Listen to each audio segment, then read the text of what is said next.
Congratulations, gentlemen. Mr. Tung, you were asked about some of the things you said back in college.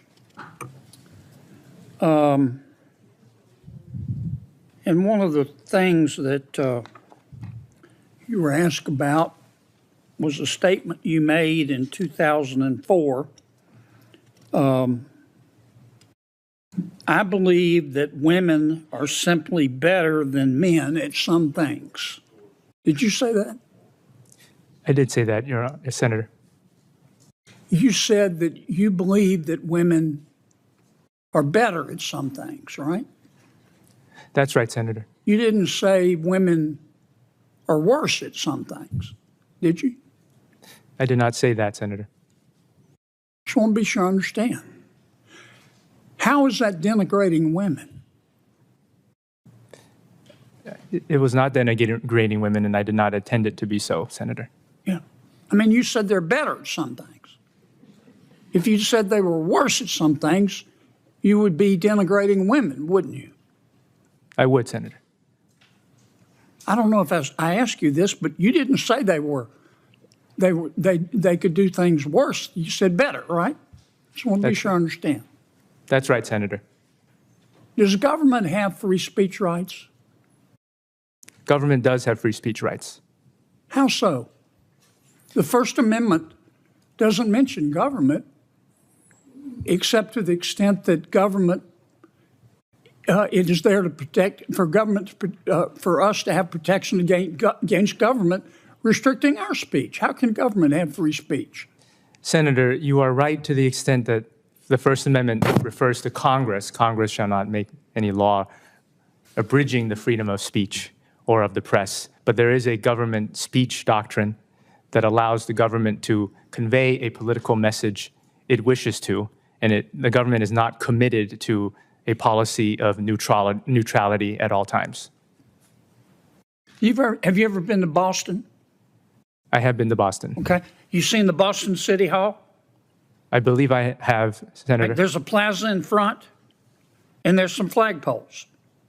And Boston, when different groups are having protests or demonstrations or rallies on the plaza, allows those groups to fly their flag.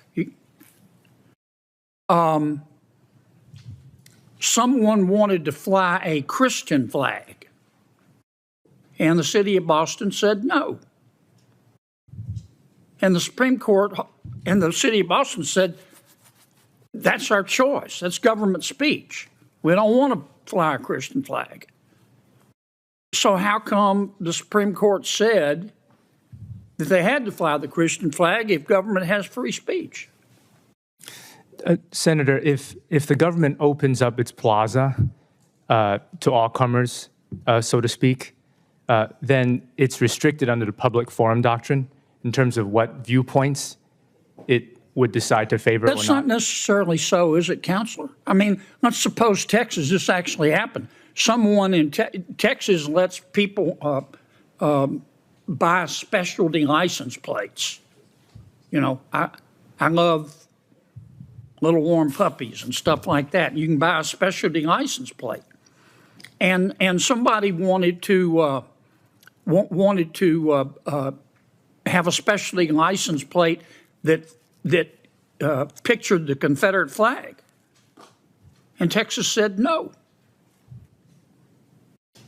And the Supreme Court said Texas doesn't have to do it, government speech.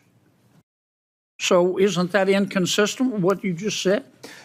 Senator, it is not inconsistent. This area of law is extremely complicated when something qualifies as a public forum such that viewpoint discrimination might not be allowed versus a public benefit and public conditions that the government can rightly impose on others, on its recipients, then that shades into government speech, in which case the government would have more control over what kind of speech gets projected into the public square.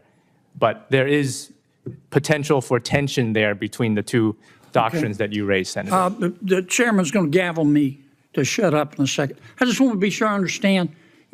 back at Yale, you said there are some things that women are better at, right? Yes, Senator. Not worse, That's right. better. Yes, Senator. Okay. Thank you, Mr. Chairman.